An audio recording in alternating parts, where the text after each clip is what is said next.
Hi everyone, this is Charles Bond with Alliance Training.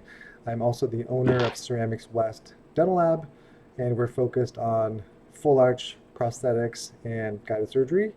And I'm talking about a question I get every week, sometimes every day, which is if I have a patient that has had a temporary for, let's see, 3 months, 6 months, and the tissue's healed, the surgeon's checked off on the implant integration, what are the records that we need from this case to go to final?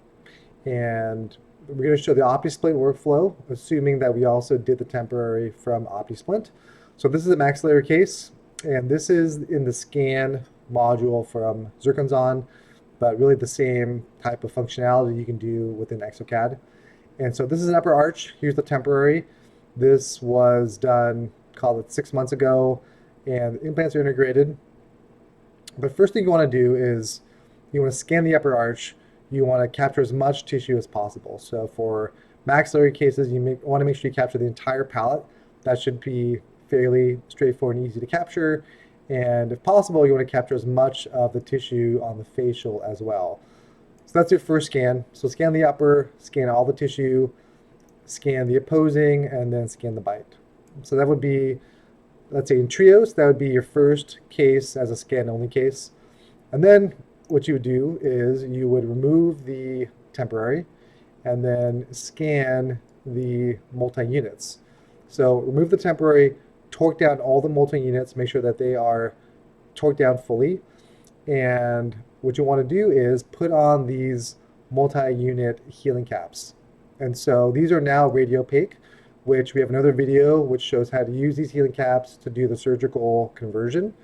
But put these healing caps on the multi-units, scan the arch, and again, scan as much tissue as possible. So for the upper arch, the entire palate.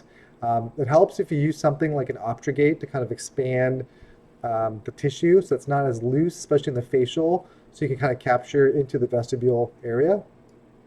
And then you'll try to capture 360 all the way around these scan caps. And so that's super helpful because if for whatever reason we can't merge our OptiSplint scan to this, or let's say we scan the OptiSplint on our lab scanner and our different scanner, we need some way to merge these things together. And so that's what the healing cap scans for. And then here's the OptiSplint.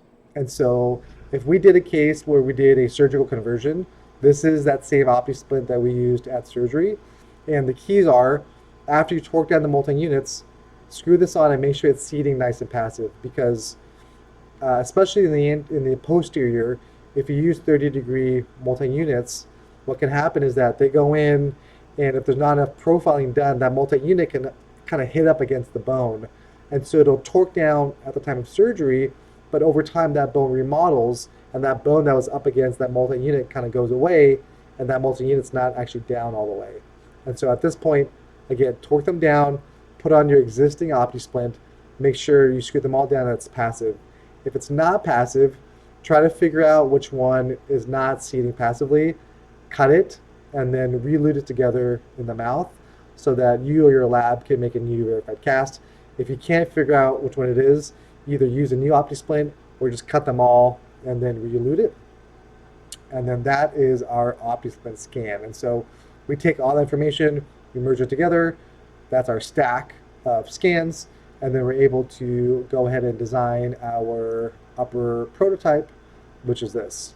So here's our upper prototype. This was tried in, adjusted, and then this was scanned, and then now we can go to final. So those are the data sets that we need from OptiSplint to go to a final restoration. And this is an upper maxillary case, obviously. We will do a separate video for mandibular cases. What we found is that maxillary cases are more straightforward. Mandibular cases can be challenging just because of mobile tissue, flow in the mouth. Those scans can be challenging. So we have a slightly different modification of these steps to capture the appropriate records. If you have any questions, if you want to see more information, if you want to jump on a call, head to wearealliance.com for all the OptiSplint related ordering information. Go to digitalarches.com. And please, if you like this video, subscribe, comment. We will have more free content on here, but But again, if you need something more specific, you need a one-on-one, head to wearealliancetraining.com and we can help you out. Thanks. Have a great day.